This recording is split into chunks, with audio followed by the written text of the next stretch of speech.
Welcome, everyone. Here we are again, Yvonne Davis and David Steele from the Rocky Mountain Compassionate Communication Network, coming to you live to talk about unleashing your, yes, you are live, to talk about unleashing your creativity, which is a blending of nonviolent communication as created by Marshall Rosenberg, PhD, and The Artist's Way, created by Julia Cameron. So today we are still in week 3, recovering a sense of power. And today we are going to talk about the story I am telling myself. What do you think of that? What the hell does a story have to do with power? Stories are make-believe. Oh, okay. So let's talk about what is story and what does it have to do with power.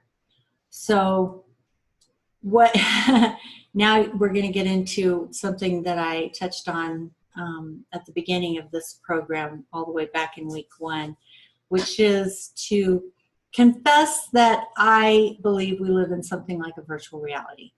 And you know, some people who are just so maybe you would say out there, or as Alan Watts said, far in, really experience life on planet Earth as a spiritual being having a physical human experience, yeah. And so for me, consciousness and the energetic realm are more real than the physical reality that we see around us. So for me, it's kind of easy to, well, not always easy, but maybe a little more easy to recognize that this stuff, all this energy around us, you know, that even the physicists tell us is not actually hard. It's mostly empty space and energy and waves, that waves of probability, for example, that this is sort of like living in a 3D movie. And that's why I like to call it a virtual reality. So that's the story. The reality, the actual reality, is more on the energetic level. And there's no story that goes with that. Like, you can have feelings, you can have needs as a human being in this physical, material, space-time continuum, but the rest is just a story in our heads. And unfortunately, most people, most of us, and I would say myself too, sometimes I fall into the dream so deeply that I forget it's just a story, and I start to think that it's real. So we in NVC learn to distinguish between the things that are just observable facts without any kind of story or evaluation or judgment, and our feelings and our needs. And then we learn how to talk about the story I am telling myself. So that's a little bit of understanding about the story. The power comes from the recognition that because it's a story, we actually have the power to change it. If it's not hard physical reality, then if it's just an energetic story, we have the power to change it. And Don Juan said that for a sorcerer, reality is just a description of the world, nothing more. I will turn it over to you and see what you have to say about all that. Okay. I will say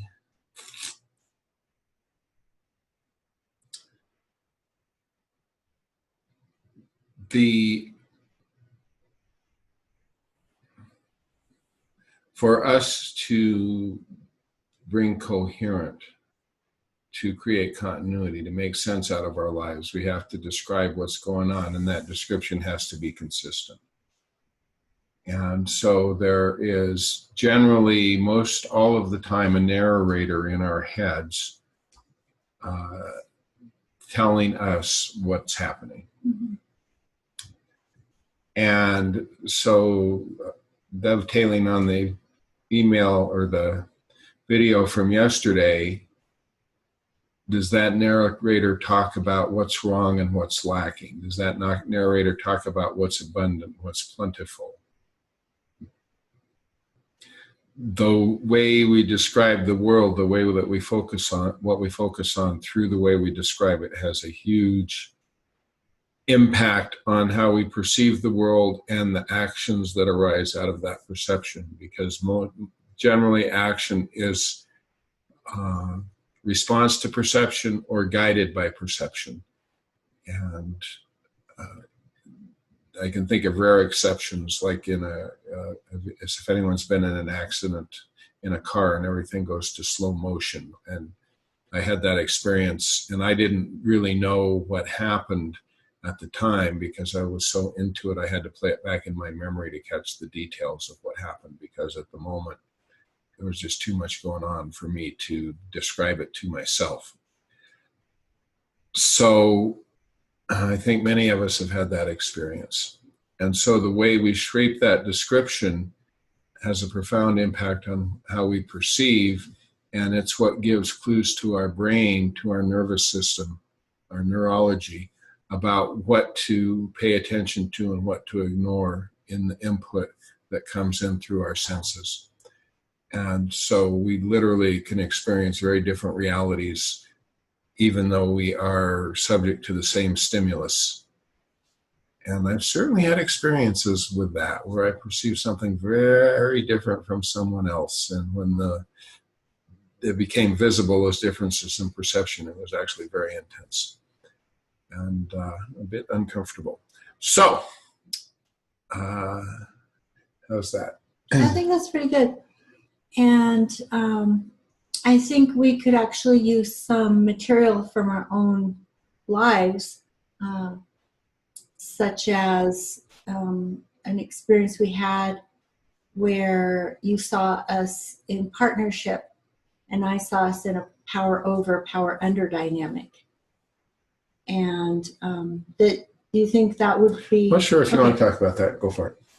Okay. So we were in a business meeting, and I made a suggestion to change something in a workshop. And David said, well, you know, we're here for the students, not for ourselves.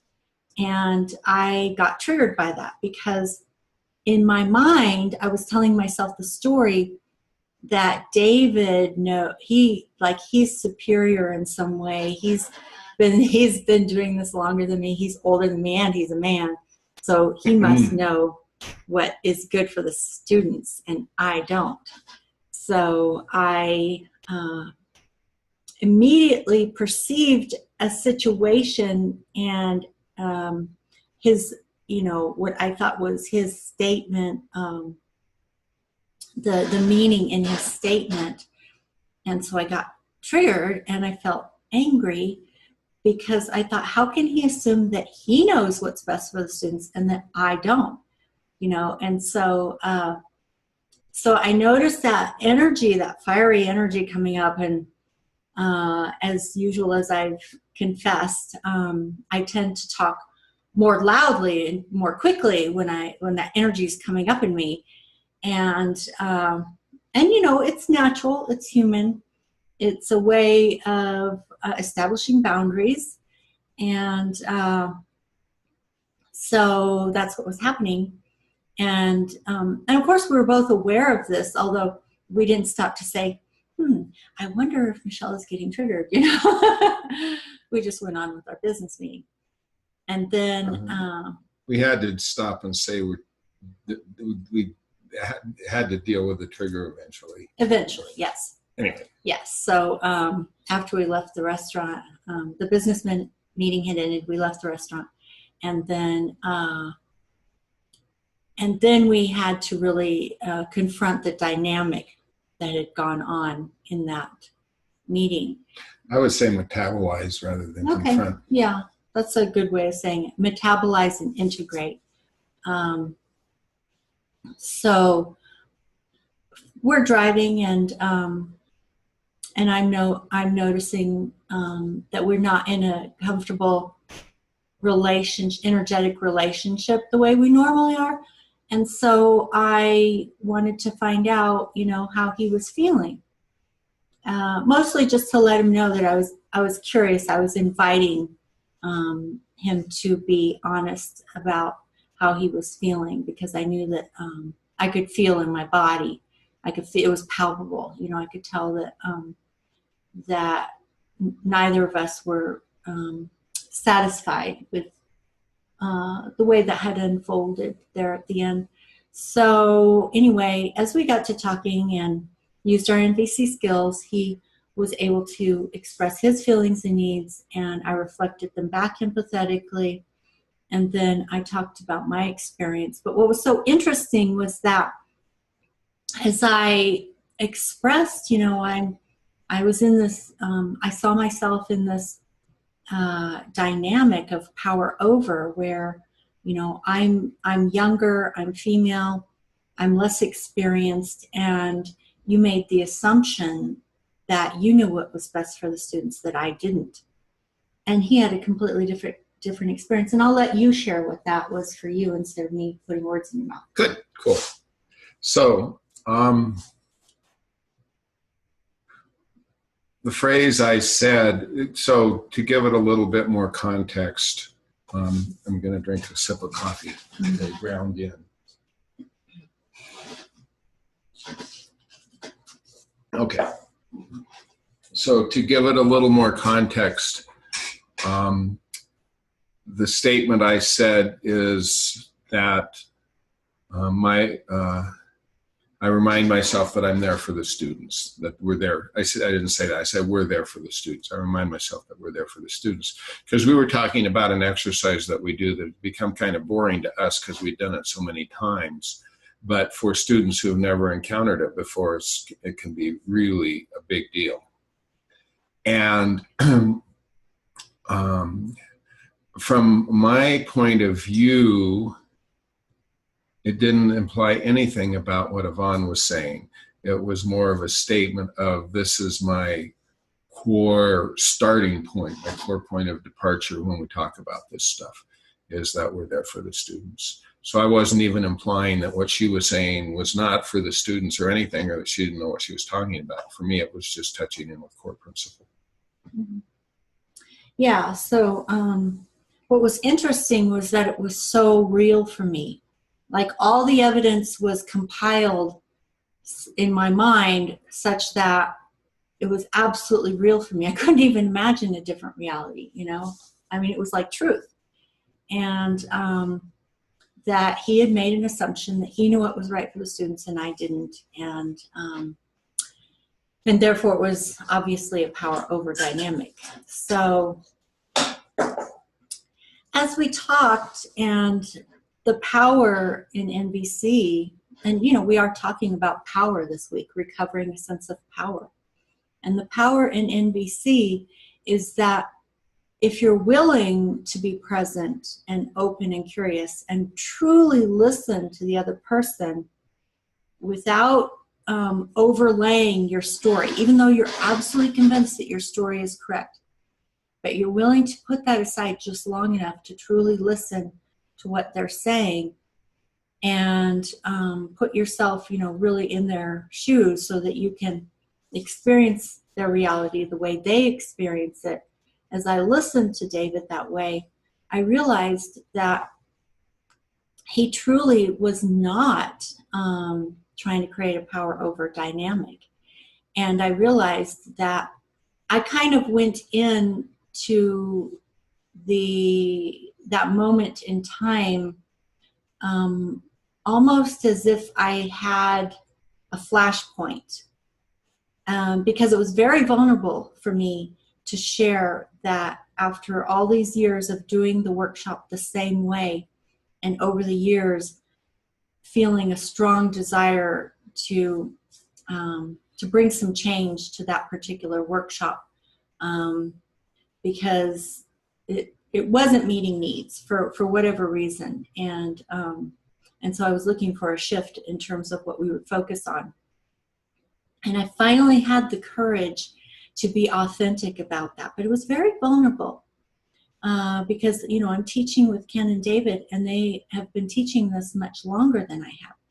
So that vulnerability was like a flashpoint. You know, it was tender and it was ready to get triggered. And so it just took one small thing, and there it was. The defensiveness comes up, you know, and yet with it is the belief that the way I'm viewing reality is absolutely true. It's not a story, it's true.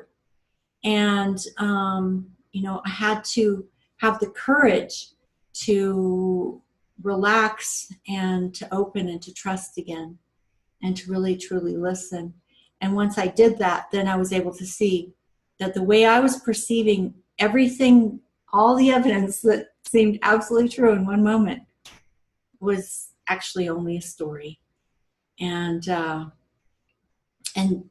believe that even when you can say, this is a story I'm telling myself, you're not saying whether it's a true story or not a true story, you know, or that maybe it could be interpreted in a different way from a different point of view. It's not about, is this true or not true? It's just simply the acknowledgement that this is a story. This is one way that a human being can gather all the observable evidence, and it sort of locks into place. That's what's happening, you know. The tiger is running at me. I must defend myself, you know. So, but it's still a story. Even if there is a tiger running at you, you see some energy, you know, it's all sort of blocking into place. Ooh, I need to respond in this way, you know, but just acknowledge it's still a story. That's what gives us power. It creates that gap between stimulus and response, in which we have the opportunity, we have the power, we have the choice, we have the freedom to reinterpret our experience of how this energy is shaping around us. It's incredibly powerful. So yeah, I think a final thought, which is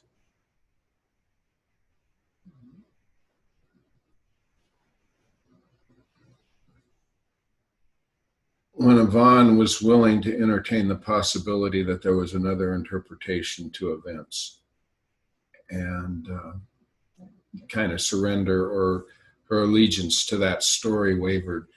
There's a word for that, and that word is humility. And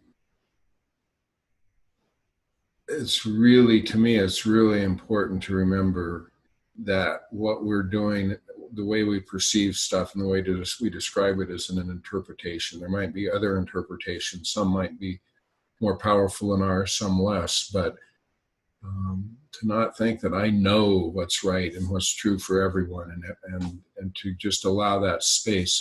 It takes a little bit of self-confidence, but it's really, more than anything, it's an exercise in humility, that nobody has a monopoly on truth or the right way. So that's my closing thought. Yeah. And I want to also say that the irony or paradox around this is that we often believe that by holding on as tight as we can to our truth, that is where the power lies, you know. Yes. To dig in deeper. That's right. Yeah. And that's where the paradox comes in, is that it's really through the release, the surrender, but you have to have incredible trust to be able to do that, you know, to go to that vulnerable place where you can surrender. See, that's where the power lies, in the humility, in the surrendering, in the trust, in the vulnerability. You can't do that without incredible power and courage. Right. So that's the requisite for letting go of attachment to outcome that we've all heard about. We talked about it earlier in this series. that humility, that realizing that our interpretation isn't necessarily all-encompassing or omnipotent, is required in order for us to relinquish attachment to a specific outcome and really live in a space of faith and trust and openness to the possibility. So I think I'm feeling complete. Okay. Yeah, and I think, you know, the interesting thing too about this is that even if both you and Ken had said, no, we're not going to change it, for me to, you know, also have trust and faith that Spirit would open up a path when it was the right time and place. Yeah, right. You have to trust that too. Right. Okay. Alrighty. So that is a brief introduction to the story I'm telling myself. Very brief. Yes, very brief. And we will be moving on soon to week 4. So I'm not even knowing what's coming next. I'm just. I'll bet we're going to be recovering something in week 4. Yeah, I'll bet we will be. Yes. All right. All right. Okay, well, I hope you enjoyed this. Again, if you have any questions, please put them in the comment space below. And in the meantime, if you haven't subscribed, please subscribe. Click like on this video and ring the bell for notifications and share with your social media, friends, and family so that we can all create a community together that leads to a power with world. And if you saw the video yesterday, and the way it ended, you'll realize that right now I was just exercising trust. Well, unfortunately, leave it as a mystery. Right, but unfortunately, these videos don't always land. They don't always publish in the same order that we. Oh no! Yeah. I screwed up. Well, it's kind of like quantum entanglement, you know. We don't. Time actually is not linear, so. Yeah. All right. Okay. Okay. So goodbye on that note. Bye-bye. See you tomorrow.